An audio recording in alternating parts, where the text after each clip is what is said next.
Hello guys and welcome back to my channel. So in this video I will tell you that how to square a number in Excel. So before starting the video, make sure to like this video and subscribe to our YouTube channel for more tips and tricks like this one. So for this we will basically use power function. So we will enter basically, I will just zoom in here to show you more clearly.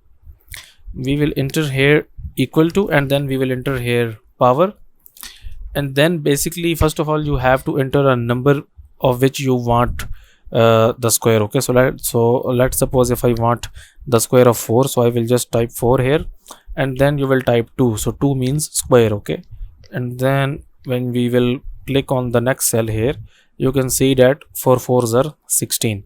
And if basically if let's suppose that if your value is this one like a5. Okay, so you can basically do this is as well.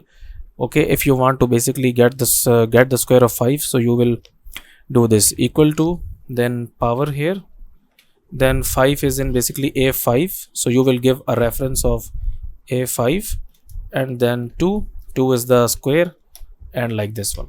So that's it for this video guys. If you find it useful, kindly like this video and subscribe to my channel, and I will meet you in the next video.